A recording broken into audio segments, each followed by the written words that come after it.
제가 처음 예수님을 영접하고 성경을 처음 읽었을 때 뭐 많은 느낌이 있었지만 크게 두 가지를 기억나는데, 요약해서 말씀드리면, 첫 번째는 제가 믿지 않는 사람인데도 불구하고 선악과 사건을 알고 있었어요. 그러니까 선악과 사건이 굉장히 중요한 어떠한 이슈가 된다는 거는 알았는데, 제가 성경을 쭉 읽다 보니까 당황스러운 것은 창세기를 몇 장 넘기지 않아서 바로 선악과 사건이 바로 나오는 거죠. 그래서 저는 아니, 선악과 그 사건이 이렇게 중요한데 어떻게 시작하자마자 이렇게 나오고, 그럼 나머지 이렇게 두꺼운 내용은 도대체 뭐에 대한 내용인가, 그게 굉장히 의문스러웠었습니다. 왜 그런 생각을 했었냐면, 제가 옛날에 제아벌이라고 하는 책을 읽은 적이 있었는데, 그 책을 읽으면서 그 가난한 그 내용과 뭐 상황은 잘 기억이 안 나지만, 가난한 법학도가 그 전당포 노인을 살해하려는 그러한 계획을 하고 있는 그러한 과정을 앞에서 이제 쭉 그러한 것들을 보면서 제가 막 손에 땀을 쥐며 막 죽이지 마, 죽이지 마, 죽이지 마, 막 이런 생각을 하면서 읽었습니다. 근데 그 노파를 죽이죠. 죽이고 난 다음에는 자백하지 마, 들키지 마, 들키지 마, 막 이러면서 읽었었던 기억이 나는데, 그 전당포 노인을 죽이는, 살해하는 그 사건이 뭐 바로 나온 게 아니라 아주 손에 땀을 쥐게 하는 그러한 심리 묘사들이 쫙 몇십 장이 나온 다음에 죽이고, 그 다음 비포 애프터가 있었기 때문에 선악과 사건도 굉장히 중요한, 그 저같이 전혀 모르는 그러한 사람도 아는 그러한 사건이기 때문에 성경이 한 중간쯤 딱 나오고 그 다음의 내용이 쫙 나오지 않을까, 막연하게 그렇게 생각을 했었으나, 여지없이 저의 그러한 생각과 상관없이 그렇게 나왔던 거에 굉장히 의아했습니다.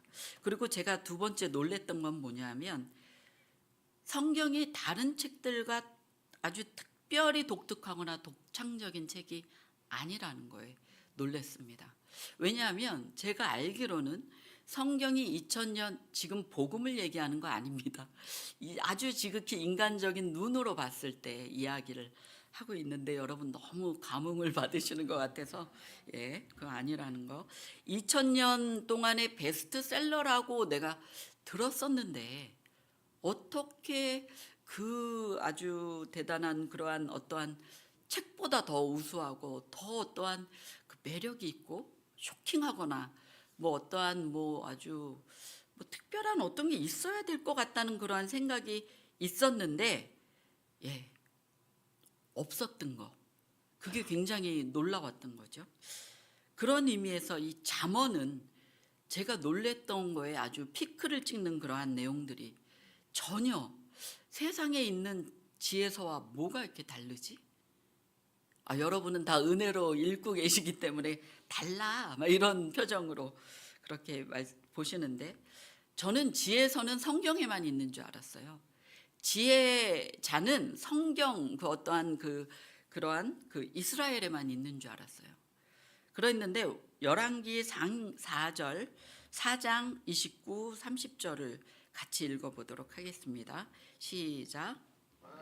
솔로몬에게 지혜와 총명을 심히 많이 주시고 또 넓은 마음을 주시되 바닷가의 모래같이 하시니, 솔로몬의 지혜가 동쪽 모든 사람의 지혜와 애굽의 모든 지혜보다 뛰어난지라. 예. 다른 데 지혜자가 없는 게 아니었고 지혜서가 없는 게 아니었었죠. 그들보다 뛰어나게 하신 거라고 말씀하셨습니다. 그렇다면 성경에 나와 있는 이 지혜서가 뭐가 다른 것인가? 의문을 가지고 한번 오늘 말씀을 좀 시작해 보도록 하겠습니다.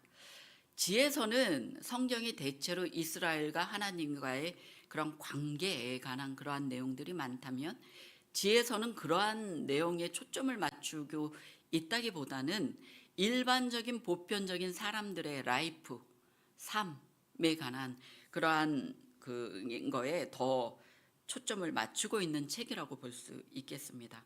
어떻게 바로 살 것인가? 어떻게 성공하는 삶을 살 것인가? 우리 그리스도인은 성공이란 단어보다는 어떻게 승리하는 삶을 살 것인가에 더 초점이 관심이 가 있는 책이라고 할 수 있겠죠. 그래서 평소에 어떻게 살고 있는가에 초점을 맞추고 있는 책이다라고 생각을 할 수 있겠습니다. 그 중고등학교 학생들 교과목을 보면 국영수, 은미체 많은 교과목을 공부하고 있잖아요. 그 중에서 이 잠언의 내용은 어떠한 교과목에 해당이 될까요? 바로 바른 생활 같은, 윤리 같은 책이다라고 생각을 하시면 좋을 것 같습니다. 그러면 그 지금 이야기를 전제로 해서 이러한 이야기를 할 수가 있겠습니다. 예수 그리스도께서는 모든 그리스도인의 모델이, 삶의 모델이 되시는 분이다. 이런 전제를 우리가 이야기할 수 있겠죠. 그렇다면 그 전제를 가지고 그리스도인 상담가는 그리스도인 상담가의 모델은 예수 그리스도여야 한다. 그 말이 통하는 말이겠죠. 그리스도인 정치가의 모델은 예수 그리스도가 돼야 된다. 그리스도인 선생님의 모델은 예수 그리스도가 되어야 한다. 바로 이러한 말로 쭉 나타날 수 있겠죠. 그리스도인의 모든 영역의 모델은 예수 그리스도가 되어야 합니다. 왜요? 요한복음 5장 39절 이 말씀을 같이 읽도록 하겠습니다. 시작. 너희가 성경에서 영생을 얻은 줄 생각하고 성경을 연구하거니와 이 성경이 곧 내게 대하여 증언하는 것이라. 예수님께서는 성경이 곧 내게 대하여 증언하는 것이다 라고 말씀을 하셨습니다. 그리스도인이 예수 그리스도를 모델로 삼아서 예수 그리스도께서는 어떻게 사셨지? 그거를 이제 살펴봐야 된다는 거죠. 우리가 잘 아는 WWJD 많이 들어보셨죠? What would Jesus do? 예수님께서는 어떻게 하셨을까? 성경에서는 뭐라고 얘기할까? 이것들을 우리가 그렇게 생각을 하면서 이 잠언의 말씀을 좀 살펴보면 좋겠습니다. 이 내용을 보면 사람의 마음에 있는 모략은 깊은 물 같다. 명철한 사람은 그것을 길어내느니라. 이 두 문장인데요. 솔로몬은 지금 자기 이후에 오는 왕들에게 이 왕들은 지혜로운 사람이 돼야 된다. 지혜로운 왕이 돼야 된다. 어리석은 왕이 되지 말고 현명한 사람이 돼야 된다라고 하는 교훈을 이야기하고 있습니다. 도대체 이 말에 어떠한 그러한 교훈을 우리가 알 수 있을까요? 그리고 어리석은 왕은 어떠한 사람이고 현명한 왕은 도대체 어떤 사람인가? 우리가 이 본문에서 좀 그 내용을 살펴보도록 하겠습니다. 이 본문을 좀 보시면은 사람의 마음에 있는 모략, 이것과 명철한 사람, 이것은 서로 대꾸가 되는 내용이에요. 서로. 그래서 사람의 마음, 모략, 명철, 이러한 단어들은 형태가 없는 추상명사예요. 이러한 것으로 이거 도대체 무슨 뜻이지를 알아내기가 힘들죠.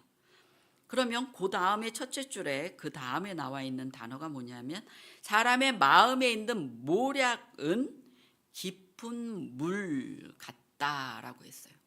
그러니까 깊은 물은 뭡니까? 보통 명사긴 해요. 추상 명사는 아니지만 보통 명사지만 물 자체를 가지고 이게 도대체 무슨 말인가를 알아내긴 힘들죠. 깊은이라고 하는 형용사가 이 물을 꾸미고 있어요. 심오한이라고 하는 깊은, 심오한, 은밀한 이러한 형용사가 물을 꾸미고 있지만 그러한 형용사를 통해서 이 물이 뭐를 의미하고 있는지는 알 수가 어렵죠. 이게 긍정적인 뜻인지 부정적인 뜻인지 알 수가 어려운 그러한 단어예요. 지금 나와 있는 물. 하지만 이 문장 구조를 보면 사람의 마음에 있는 모략은 깊은 물 같다 그랬어요. 그렇기 때문에 깊은 물은 모략에 대한 비유적인 표현이구나라고 하는 것을 알 수 있겠죠. 깊은 물은 모략인데 모략과 같은 것인데 도대체 모략은 무엇인가? 여러분 여기서 모략이라고 하면 어떤 뜻이 이제 사전에 나와 있냐면 조언, 충고, 계획, 의논 뭐 이런 뜻이 나와 있어요. 영어로 하면 counsel, advice, plan, purpose 뭐 이런 단어들 알아듣기 힘들죠. 영어 단어를 발음이. 근데 이 히브리어로 모략을 보면 야아츠라고 합니다. 모략이 이제 이런 뜻인데 이 모략이 야아츠인데 도대체 이 모략이 무슨 뜻인가? 우리가 이사야 9장 6절을 통해서 이 모략의 뜻을 찾아보도록 하겠습니다. 다 같이 한 목소리로 읽도록 하겠습니다. 시작. 이는 한 아기가 우리에게 낳고 한 아들을 우리에게 주신 바 되었는데 그의 어깨에는 정사를 메었고 그의 이름은 기묘자라 모사라 전능하신 하나님이라 영존하시는 아버지라 평강의 왕이라 할 것임이라. 네, 우리가 너무나 잘 아는 그러한 한 아기가 우리에게 나는데 이사야 9장 6절 이러한 내용이 나와 있는데 여기서 기묘자라 모사라라고 하는 모사라고 하는 그러한 단어가 나옵니다. 이것은 모략과 같이 야츠라고 하는 동일한 뜻을 의미하고 있고 지혜로운 자다라고 하는 그러한 단어로 쓰이고 있습니다. 근데 여기 보면 이사야 9장 6절인데요. 이사야는 야훼는 바로 구원이시다라고 하는 한 단어입니다. 이사야가 야훼는 구원이시다라고 하는 뜻이에요.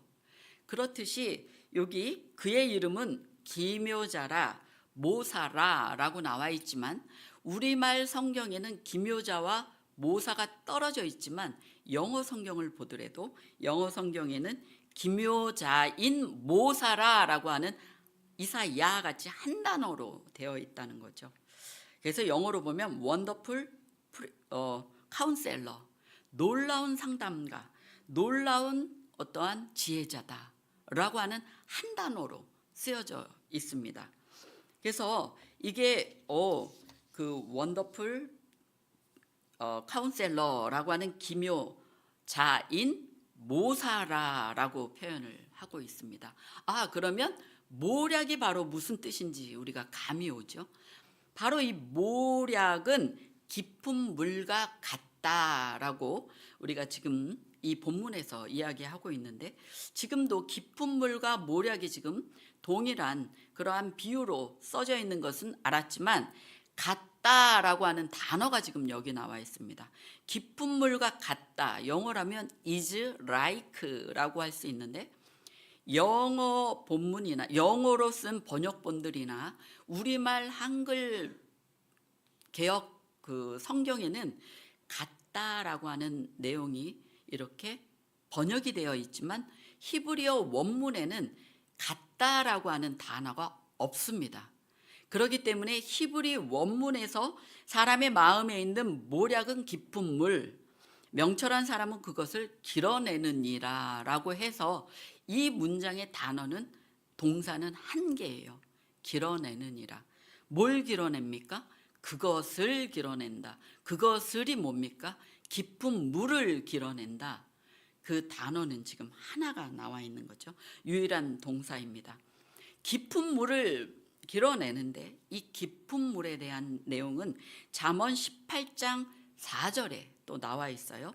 어떠한 내용이냐면 명철한 사람의 입의 말은 깊은 물과 같고 지혜의 샘은 솟구쳐 흐르는 내와 같으니라. 명철한 사람의 말은 깊은 물과 같다. 제가 이 성경을 보면서 무엇이 생각이 나냐면요. 배움의 발견이라고 하는 그러한 책을 쓴 타라 웨스트오버라고 하는 그러한 분이 생각이 났습니다. 이 책에 보면 어떠한 내용이 나와 있냐면 이 타라 웨스트오버라고 하는 분은 1986년 미국 아이다호주에서 7남매의 막내딸로 태어났다고 합니다. 아버지는 종말론을 믿고 있는 아주 엄격한 몰몬 교도라고 하고요. 정부의 모든 행동에 반기를 들어서 학교를, 그러니까 정신적으로 약간의 문제가 있다라고 이렇게 써져 있더라고요. 엄마도 뭐 큰 아빠랑 이제 같은 그러한 생각과 같은 마인드를 가진 분이시고, 세상이 멸망할 때를 대비해서 식량과 무기와 뭐 기름 이런 것들을 산기슭에 가득 이렇게 비축해 놓는, 그것이 바로 가족을 지키는 거다라고 생각하는 그러한 분들인데, 1999년도에서 2000년을 넘어올 때 진짜 무슨 큰일이 일어날 줄 알고 아버지가 굉장히 기대를 했는데 아무 일도 일어나지 않은 것 때문에 아버지가 실망이 크셨다고 합니다. 이 아버지는 공교육을 거부하고 병원 진료 이런 것들도 거부를 했습니다. 그래서 가족들이 차 타고 오다가 큰 사고가 났는데도 불구하고 병원을 가지 않는 거죠. 왜냐하면 치료는 하나님 손에 있다. 그렇기 때문에 병원을 가지 않는다. 그래서 심지어 그 출생신고를 안 한 자녀들도 있었다고 합니다. 이 자녀들은 학교의 학자도 이제 모르는 그러한 자녀들이 아빠를 도와서 폐철 처리장에서 일을 했다고 합니다. 굉장히 위험한, 어른도 위험한 그러한 곳인데 자녀들을 데리고 가서 그곳에서 일을 하면서 살았다고 합니다. 근데 이분이 전혀 기초교육이라고 하는 건 하나도 없고 가정교육이라고 하는 것은 하나도 없고 그냥 그렇게 살다가 타일러라고 하는 둘째 오빠가 이제 권유를 해서 책을 이제 보게 되고 대학 자격 시험을 치르게 되고 기적적으로 브리검영 대학교라고 하는 대학교에 입학을 하게 되면서 처음 사람들과 접해보고 처음 사람들을 만나면서 교육을 받아보는데 기초 교육이 하나도 없다라고 하는 그러한, 하나도 이제 교육을 수업 시간에 알아들을 수 있는 내용도 별로 없고 친구들한테 이제 이상한 애, 마치 늑대 소년이 사람들과 접할 때 야생성 갖고 있는 그러한 모습과 같은 그러한 회개한 학생이 하나 온 거죠. 근데 그 학생이 타라 이 작가가 대학을 졸업하고 게이츠 캠브리지 장학금을 받고 2009년에 영국의 캠브리지 대학에서 그 석사학위를 받고 2014년에 역사학으로 박사학위를 받았습니다. 이 타라가 자기가 처음 세상에 나가서 학교에 가서 친구들을 보면서 완전히 새 세상, 정말 그 신세계를 경험했다.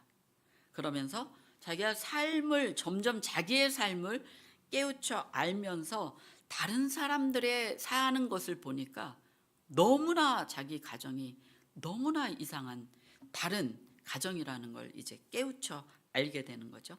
자기 가정에 있었던 폭력, 뭐 가스라이팅, 학대 이런 것들이 아주 일반적이고도 그런 게 아주 뭐 만연해 있는 그 가족인데, 가족이라고 하기도 정말 민망한 그러한 가족인데 그 가족으로부터 이분이 떠나오기, 순조롭게 이렇게 떨어져 나오는 게 굉장히 힘들었다고 합니다. 그 가족들은 여전히 엄격한 그 종교적인 그러한 마인드를 가지고 피해 망상을 가지고 지금도 살고 있고 4명의 형제 자매들은 그곳에서 아빠와 똑같은 생각과 똑같이 세상과 단절해서 그렇게 살고 있고, 자기 같은 3명의 그 오빠 형제들은 그게 바깥에서 그렇게 그러한 대학 교육도 받으면서 이렇게 살아가고 있다고 합니다. 이 책 표지에 보면 뭐라고 써 있냐면요, 16살까지 학교에 가본 적이 없는 학생이 케임브리지 대학 박사가 되었다, 이런 아주 자극적인 그 단어를 이렇게 썼어요. 근데 제가 이렇게 센세이션을 일으켰던 책인데 제가 여기서 눈에 띄었던 장면이 있습니다. 그게 바로 뭐냐면 이 학생의 에세이를 보고 그 캠브리지 대학의 스타인버그라고 하는 교수가 이 타라를 면접을 하면서 상담을 하면서 했던 말인데, 뭐라고 이야기를 했냐면, 내가 케임브리지 대학에서 가르친 지 30년이 되었어요. 이 에세이는 그동안 읽어본 것들 중에 가장 훌륭한 에세이 중에 하나입니다. 학생이 어떤 사람이 되든 자신을 어떤 사람으로 만들어 가든 그것은 학생의 본 모습입니다. 늘 자기 안에 존재했던 본질적인 모습, 그것은 학생 안에 가지고 있는 거예요. 하면서 이제 학생은 순금입니다. 정금이라고 이야기를 해주는 거죠. 이야기를 들으면서 이 타라가 뭐라고 거기에 썼느냐면, 나는 모욕당할 준비는 되어 있었지만 이런 말을 들을 준비는 되어 있지 않았다라고 그렇게 자기가 썼습니다. 이 스타인버그 교수의 말이 타라가 자신의 존재에 확신을 갖게 하고 인생을 새롭게 도전해 나갈 수 있는 힘을 제공을 한 것이죠. 바로 이 스타인버그 이 교수님은 그 한마디에 그 학생의 깊은 물을 떠올려서 정말 그 한 사람이 인생을 바꿨을 뿐 아니라 그 한 사람을 통해서 많은 사람들에게 영향력을 미치는 인물이 될 수 있도록 해줬던 그러한 교수님인 거죠. 그 잠언 18장 8절을 보면 명철한 사람의 입의 말은 깊은 말과 같다. 바로 그 교수의 말은 이 학생 타라의 그 깊은 그 우물을 떠내는 그러한 말이었습니다. 지혜의 샘은 솟구쳐 흐르는 그러한 강물과 같은 것이다. 이 잠언의 말씀을 보면서 지혜라고 하는 것은 엄청난 어떠한 생각을 전파하는 것, 그게 아닌가 보다, 이런 생각을 갖게 합니다. 우리는 현명한 사람은 굉장히 도 같은 어떠한 그 신령한 도사 같고 완전히 모르는 게 없고 아주 용한, 우리 정말 속된 그러한 말로 용한 점쟁이 같은 그런 분일 거다. 모르는 게 없이 아주 투시의 영이 있는 그런 사람일 거다. 그런 생각을 어렴풋이 합니다. 무엇을 할지 쪽지게같이 가르쳐 주는 거지. 정확하게 너는 동쪽을 가야지, 귀인을 만나, 뭐 이런 쪽지게 같은 말을 해주는 분이 현명한 사람이라고 생각을 할 수 있으나 그렇지 않은 것 같아요. 바로 단지 우리가 일어나서 앞으로 갈 수 있는 힘을 제공해 주는 사람, 이런 사람이 진짜 현명한 사람이 아닐까요? 한번 우리가 다시 한번 현명한 사람에 대해서 생각해 봐야 될 내용인 것 같습니다. 다시 본문으로 돌아와서 잠언 20장 5절에 보면 사람의 마음에 있는 모략은 깊은 물과 같다. 그럴지라도 명철한 사람은 그것을 길어내느니라. 조금 이 문장이 조금 더 가깝게 느껴지십니까? 그렇다면 지금 이 본문은 솔로몬이 자기 후대에 오는 그 왕들에게 하는 얘기라고 했어요. 솔로몬이 도대체 이 지혜로운 왕은 뭔가, 지혜로운 지도력을 발휘하는 그러한 왕은 어때야 되는가를 지금 얘기하는 교훈인데, 구약 성경을 보면 하나님께서는 이스라엘 나라를 통해서 구원 사역을 시작하고 이스라엘 나라를 통해서 구원 사역을 완성할 것이다 라고 하는 계시를 하는 내용들이 나와 있습니다. 이스라엘은 이렇게 다른 나라와, 이방 다른 나라와 포지션이 다르죠. 하나님의 구속의 정점에 서 있는, 그 가운데에 서 있는 나라가 바로 이스라엘인 것이죠. 이렇기 때문에 다른 나라와의 위치가 다르고, 그렇기 때문에 다른 나라의 왕과 이스라엘의 왕은 포지션이 다른 것이죠. 어떻게 달라야 돼요? 이스라엘 왕은 천상의 통치자, 천상의 왕이 계시다라고 하는 것을 인정하고 그 사실을 잊지 않아야 되고, 천상의 왕이신 하나님의 말씀에 귀를 기울여야 된다라고 하는 그러한 이야기를 하고 있는 것이죠. 그러면 천상의 왕, 우리가 다시 한번 예수 그리스도 그 이름을 다시 한번 생각해 볼 필요가 있습니다. 예수는 그리스도인데, 여러분, 그리스도라고 하는 것은 기름 부음 받은 자, 많은 선지자 중에 한 선지자, 많은 대제사장 중에 한 대제사장, 많은 왕들 중에 한 왕. 이 모든 칭호, 제사장, 선지자, 왕이라고 하는 이 모든 이 세 가지 직위를 통합하는 리더, 많이 들어온 얘기죠. 그 칭호를 규합하는 메시아가 바로 그리스도인 것이죠. 그 세 가지 직위를 규합하는 그 메시아가 그리스도인데, 지금 여기서는 지금 뭘 얘기하고 있는 거예요? 솔로몬 왕이 자기 후대에 오는 왕에게 이 이야기를 하고 있다면 지금 왕직에 대한 그 내용이 두드러지고 있다는 것을 여러분이 알 수 있습니다. 그래서 솔로몬 이후에 오는 왕들은, 바로 그 이스라엘 왕들은 잊지 말아야 될 것이 있는데 바로 천상의 왕이 계시다는 것. 그러면 여러분 생각해 보세요. 천상의 왕 하나님, 다윗과 같은 지상의 왕 사람, 그 사람 왕이 있는 거죠. 지상의 왕, 천상의 왕과 지상의 왕, 이 두 직분을 만족시켜 주실 분은 누구십니까?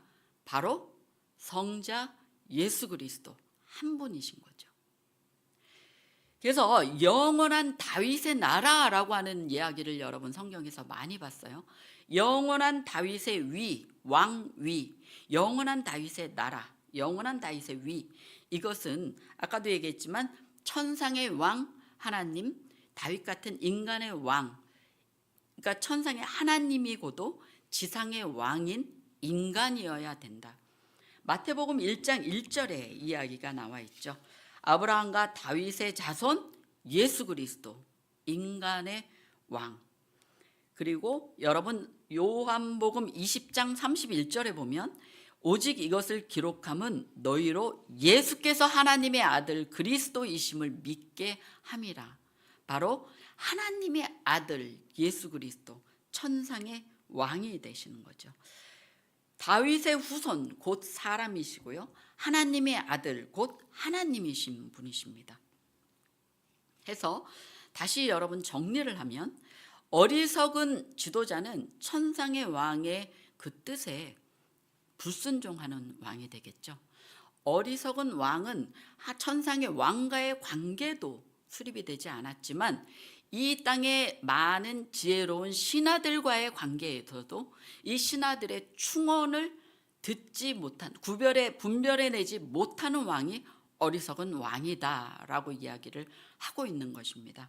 이게 무슨 말이냐면, 왕은 자기가 직접 나가서 이 일도 하고 저 일도 하고 모든 지식들을 섭렵하고 있는 모든 것들을 다 알고 다 해야 되는 게 왕이 아니라, 왕은 지혜로운 신하들을 제자리 적재적소에 등용을 하고 거기에서 그 신하들이 갖고 있는 깊은 물과 같은 지혜, 그 신하들의 전문적인 지식, 전문적인 지혜, 전문적인 경험, 이게 깊은 물과 같은 것인데, 왕은 내가 나가서 어떤 거를 다 알고 하고 하는 게 아니라 적재적소에 시시각각에 그 신하들의 깊은 물을 떠올 수 있는 게 왕이다. 그 지도력을 발휘하는 게 지혜로운 왕이다 라고 하는 얘기예요. 지혜로운 왕은, 그렇기 때문에 지혜로운 왕은 신하도 얻고 사람도 얻고 전문적인 지식도 얻을 수 있는 게 지혜로운 왕인 거죠. 그래서 지혜로운 그러한 왕의 그가 키워야 되는 그 전문성, 지도력의 전문성은 뭐냐면 바로 자신을 그러한 깊은 물로 만드는 거죠. 그래야 신하들을 볼 수 있는 눈이 있는 것이죠. 하나님의 구원 사역을 위해서 택함 받은 이스라엘의 왕은, 이스라엘 나라는 이방 나라의 왕과 이방 나라와 달라야 되는 이유가 여기에 있는 것이죠. 깊은 물과 같은 분은 바로 예수 그리스도를 가리키는 것입니다. 우리 읽었던 이사야 9장 6절을 다시 한번 읽어보도록 하겠습니다. 시작. 이는 한 아기가 우리에게 낳고 한 아들을 우리에게 주신 바 되었는데 그의 어깨에는 정사를 메었고 그의 이름은 기묘자라, 모사라, 전능하신 하나님이라, 영존하시는 아버지라, 평강의 왕이라 할 것임이라.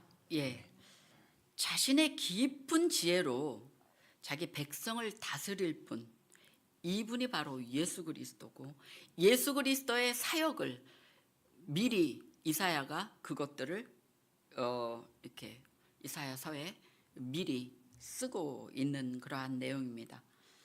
하나님께 순종하는 모든 이스라엘 왕들, 지혜로운 왕들의 원형이 되신 예수 그리스도는, 그분은 끊임없이 솟아나는 깊은 물과 같은 분이십니다. 사람의 어떠한 그 사람 속에 있는 그 어떠한 생각도 간파하시고 그 생각을 끄집어낼 수 있는 지혜로운 통치자가 바로 예수 그리스도인 것이죠. 사람의 마음에 감추어진 비밀을 끄집어낼 수 있는 그분이 바로 예수 그리스도, 지혜로운 통치자가 되신다는 겁니다. 이런 책을 봤습니다. 우리는 어려운 이들을 위하여 존재한다라고 하는 이 사업 모토를 가지고 사업을 하시는 팀 하스 기업체가 있습니다.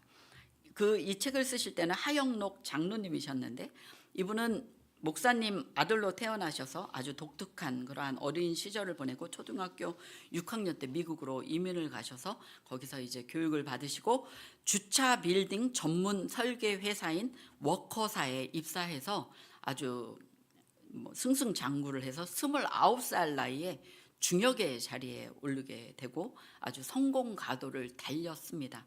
하지만 이분이 갑작스러운 심실빈맥이라고 하는 그러한 그 병을 진단받고 언제 죽어도 뭐 이상해 하지 않을 정도로 이 심장에 큰 문제가 있어서 이런 수술 저런 수술을 아무리 받아도 낫지 않고 오로지 이식만 이제 남아있는 상태에서 그러한 심장을 이식 수술 받고 그 과정에서 한 2년 동안 지금까지 벌어놓은 모든 그러한 돈들을 다 허비하고, 허비가 아니죠, 치료받는 치료비로 쓰고, 정말 그 기간 동안 죽음과 삶의 절체절명한 그러한 위기를 계속 넘기면서 하나님의 말씀을 붙잡고 하나님의 사람으로 거듭난 그러한 경험을 하신 분이십니다.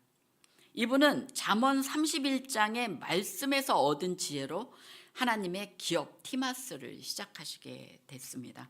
그래서 뭐라고 그 책에 나와 있냐면, 성공대로 멋지게 비즈니스 할 수 있다는 것을 증명하면서 비즈니스계에 하나님의 모델로 쓰임받고 계십니다.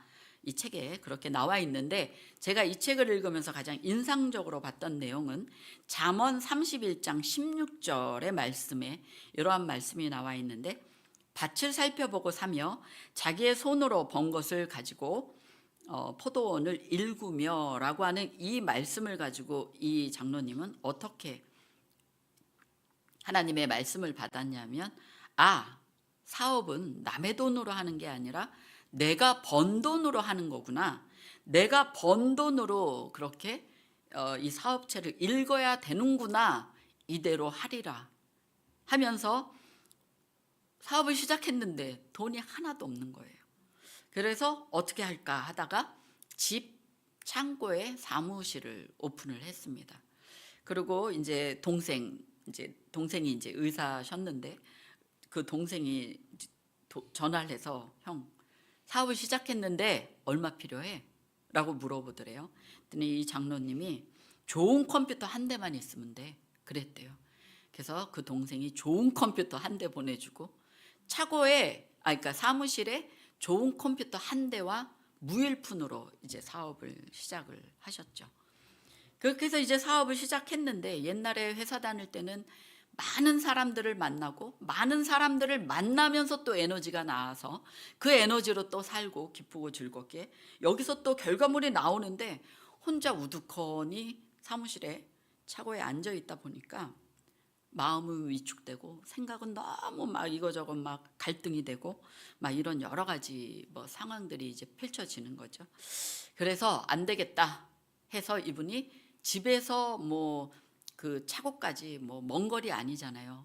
그래도 아침마다 출근할 때 전쟁터에 가는 그러한 심정으로 정장을 하고 차고인 그러한 사무실로 출근을 했다고 합니다. 그러한 생각, 하나님의 말씀으로 계속 붙잡힘을 받으면서 한 발 한 발 나갔더니 정말 자기의 노력과 자기의 능력과 상관없이 하나님께서 많은 어마어마한 그러한 그 계약들이 이루어지고 큰 축복들이 그렇게 부어지기 시작하더라라고 하는 내용들이 그러한 책에 나와 있습니다. 아까도 우리가 얘기했지만 그리스도인 경영인은 예수 그리스도가 모델이 되어야 합니다. 그리스도인 상담가는 예수 그리스도가 모델이 되어야 합니다. 그리스도인 정치가는 예수 그리스도가 모델이 되어야 합니다. 예수 그리스도. 예. 제가 아까 느꼈다고 말씀드렸던 성경이 특별한 내용이 없고 독창적으로 보이지 않고 어째 좀 밍밍해 라고 느껴진다 손치더라도 우리가 어떻게 살아야 될 것인가, 이러한 보물들이 성경 곳곳에 숨어 있기 때문에 성경은 그냥 그렇게 지나가는 밍밍한 책이 아닌 것이죠. 그냥 보화를 품고 있는 그러한 책인 것이죠. 바로 이 깊은 물 대신 예수 그리스도를 의지해서 우리가 성경을 보는 눈이 열리고 예수 그리스도를 의지해서 말씀으로 이끌림을 받는 우리들의 삶이 되시기를 축원합니다.